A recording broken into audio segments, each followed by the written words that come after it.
বিছানা ছেড়ে উঠে এসে তিনি তখন বলছেন, ভাই আমার কি ব্যাপার, আপনি কি যে বলছেন বুঝতে তো পারি না। আপনি আমাকে কি গাল বন্ধ করছেন নাকি আপনার বাড়িতে এসে আমি কি আপনার অসুবিধা করে দিয়েছি নাকি? ইমাম আহমদ ইবনে হাম্বল রাহিমাহুল্লাহর কথা শুনে তিনি তখন বলছেন, ভাইজান আপনি কথা বলবেন না, মেহমান আল্লাহর পক্ষ থেকে আসে, রিজিক নিয়ে আসে, অতএব আপনি রিজিক নিয়ে এসেছেন, আপনি তো আমার রিজিক খেতে পারবেন না। উপরন্তু আমি আপনাকে আমার বাড়িতে নিয়ে এসেছি, আমার কোনো অসুবিধা হয় না।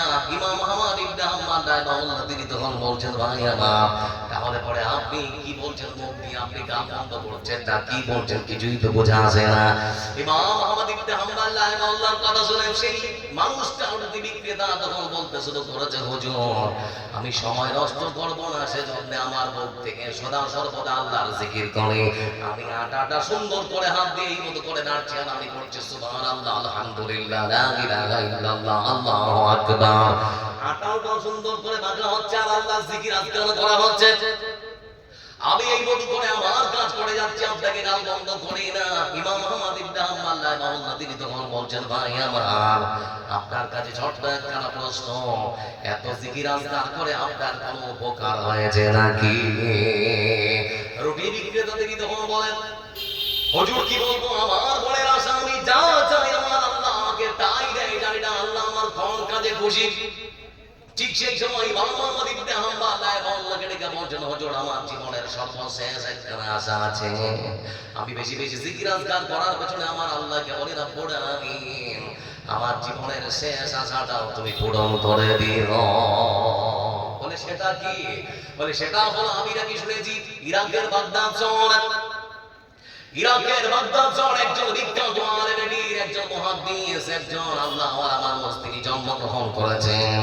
সে মানুষটা নাকি খুবই ভালো, তার প্রশংসা অনেক শুনেছি। আল্লাহর কাছে বেশি জিকির আজকার করার পর আমার আল্লাহকে ডেকে বলে রব্বুল আলামিন জীবনের সর্বশেষ চাওয়া সেই মানুষটার সঙ্গে একটা বার যেন সাক্ষাৎ হয়ে যায়। আমার বন্ধু ইমাম আহমদ ইবনে হাম্বল রাহিমাহুল্লাহ তিনি তখন বলেন, ভাই রে সেই দোয়াটাও তোমার আল্লাহ কবুল করে নিয়েছেন। বলে আপনি বুঝলেন কেমন করেন?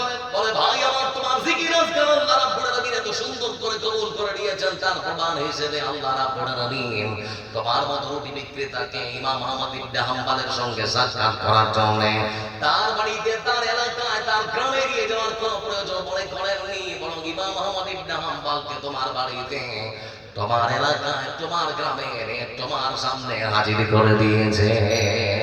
তোমার সামনে যে মানুষটাকে তুমি দেখতে পাচ্ছ আমারই নাম হলো ইমাম আহমদ ইবনে হাম্বল রাহিমাহুল্লাহ। আপনি দান করুন আল্লাহকে, বলুন আল্লাহ আমি জান্নাত চাই, আর কিছু চাই না। আল্লাহ আমি দানের বিনিময়ে শুধুমাত্র জান্নাত চাই, আর কিছু চাই না। লক্ষ্য করে দেখুন বন্ধু আমার, এজন্য বিশ্বনবী সাল্লাল্লাহু আলাইহি ওয়াসাল্লাম তিনি বলেন, বান্দা বলে আমার ধন ইয়াজমাউল বাইতা সালাতাতুল ফায়ারজু ফিদারি ওয়া ইয়াবকা গিদু ইয়াজমাউহু আহলুহু ওয়া বালুহু ওয়া আমালুহু। রাসূলুল্লাহ সাল্লাল্লাহু আলাইহি ওয়াসাল্লাম তিনি বলেছেন, এই সত্যবাদী গ্রামের এমন কিছু মানুষ আছে যাদের আল্লাহ ধন দিয়েছে, মাল দিয়েছে, ওই সমস্ত মানুষের আদার আমলে ধন আমার, মাল আমার, বাড়ি আমার, গাড়ি আমার, সব কিছু আমার। এরকম মানুষ আছে না? আছে না? মানে সম্পদ যখন সব আমার, সব আমার, অন্য কারো কিছু না। আমার বন্ধুরা বিশ্বনবী সাল্লাল্লাহু আলাইহি ওয়াসাল্লাম তিনি বলেন, বান্দারে তোমার কি, তুমি বল করে শুনে নাও, পৃথিবীর বুকে মানুষ যখন মৃত্যুবরণ করে, বন্ধু আমার বিশ্বনবী বলেছেন মানুষটাকে বাড়ি থেকে খাটে করে যখন কবর পর্যন্ত নিয়ে যাওয়া হয়, বাড়ি থেকে সেই মানুষটার সঙ্গে তিনখানা জিনিস যায়। কটা? একটু বড় কথা বলুন, কটা? তিনটা। আমার বন্ধুরা আপনার মসজিদের যে কাঠ, যে ঝুড়ি, যে কোদাল, ওই সমস্ত জিনিস যায় আপনার সাথে। তারপরে কবর খনন করার পূর্বে ওই সমস্ত জিনিসগুলো চলে গেছে আপনার সাথে। আপনার বন্ধু বান্ধব, আপনার পাড়া পড়োশি যারা আপনাকে দাফন করার জন্য, যারা অংশগ্রহণ করার জন্য এসেছে, তারা যায়। কবর পর্যন্ত দ্বিতীয় নাম্বার যে জিনিস যায় সেটা হলো পৃথিবীর বুকে করা আপনার ভালো আমল কিংবা খারাপ আমল। যা কিছু করেছেন ওগুলো যা কবর পর্যন্ত, মানে তিনটা, একটা দুটো তিনটা। বিশ্বনবী সাল্লাল্লাহু আলাইহি ওয়াসাল্লাম তিনি বলেন, পৃথিবীর মানুষ কবরে যখন মৃত মানুষটাকে রেখে দেওয়া হয়, দুটো জিনিস তৎক্ষণাৎ বাড়ি পর্যন্ত ফিরে চলে আসে। একটা শুধুমাত্র জিনিস তোমার কাছে থাকে। আপনার সন্তান যদি যায় আপনার কাছে পাহারা দেবে না দাঁড়িয়ে, আপনার বাবাও যদি যায় তারপরও পাহারা দেবে না। বড় ভাই যদি মারা যায় ছোট ভাই কবরের মাঝে দাঁড়িয়ে পাহারা দেবে নাকি? দেবে।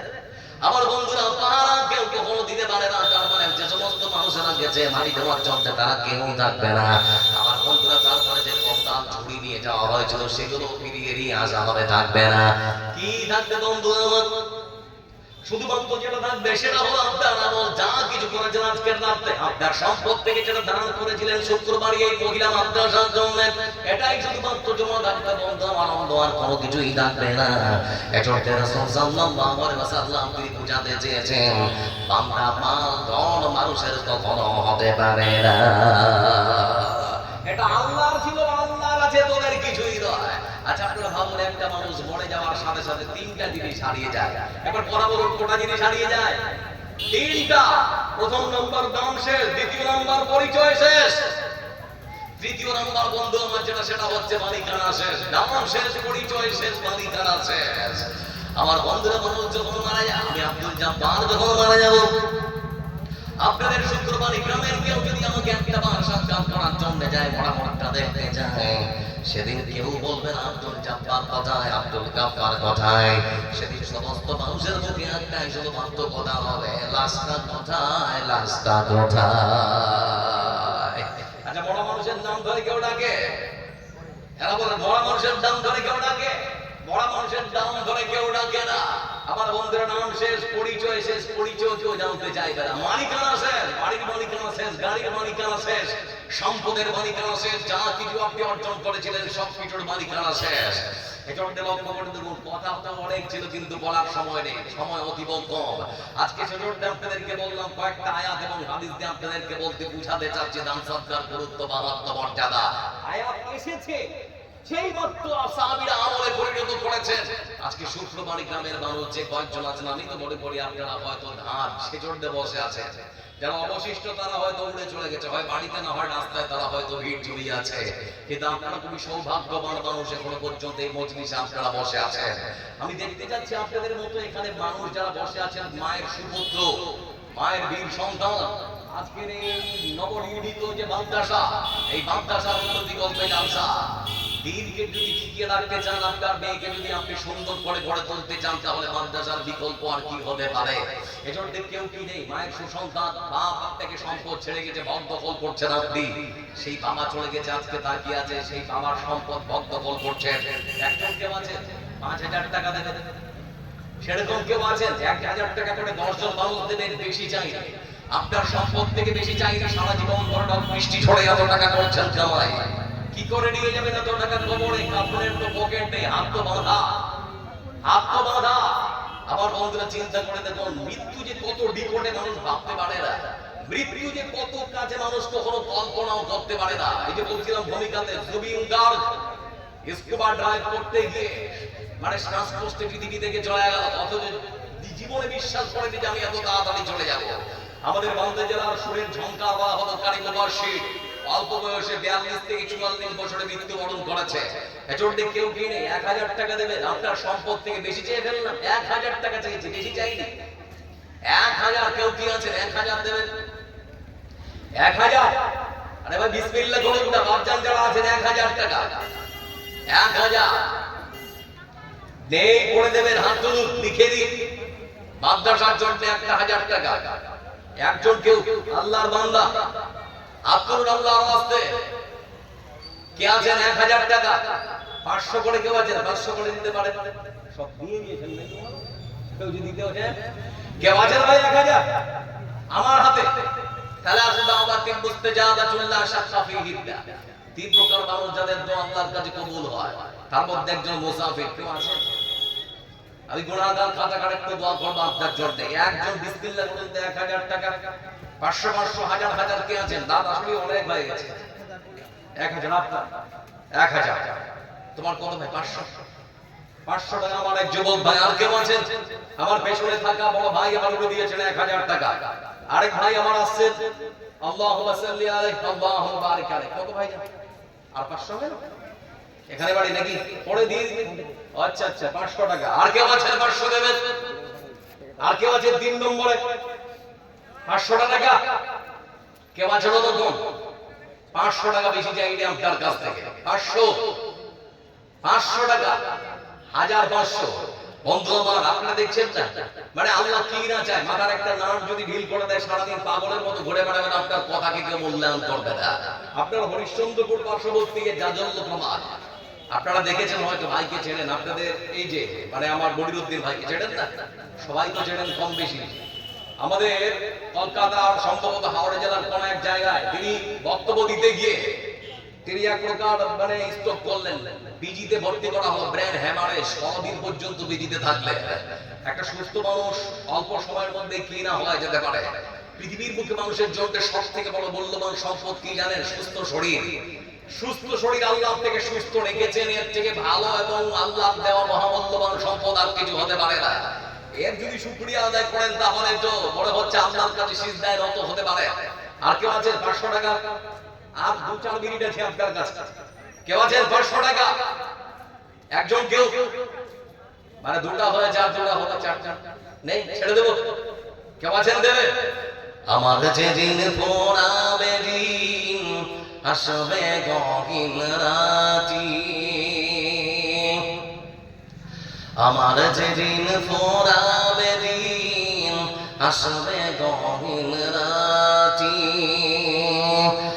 তো প্রভু এ জীবনে হয় চিরসাথী, আসবে গহীন রাতি। আমার আমার বলে যখন কাউকে পাবো না, সেদিন আমার শূন্য গিয়ায় তুমি যে সান্ত্বনা, তুমি যে সান্ত্বনা। আখির আলো নিবিবে যখন মনে আলো দিয়ে, আসবে না কেউ ঘর আধারে একটু আলো নিয়ে।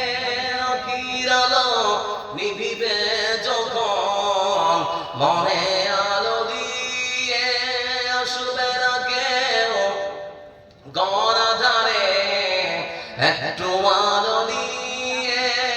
সেদিন আমার, সেদিন আমার,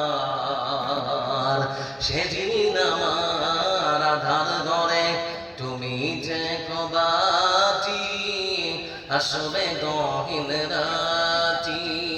আমার যেদিন ফোরাবে দিন আসবে গহীন রাতি। এতক্ষণ ধরে আপনারা আলোচনা শুনছিলেন ডান্সার, তার গুরুত্ব এবং তার মাহাত্ম্য সম্পর্কে। আল্লাহ আপনাদেরকে অনেক ধন দিয়েছেন, মাল দিয়েছেন।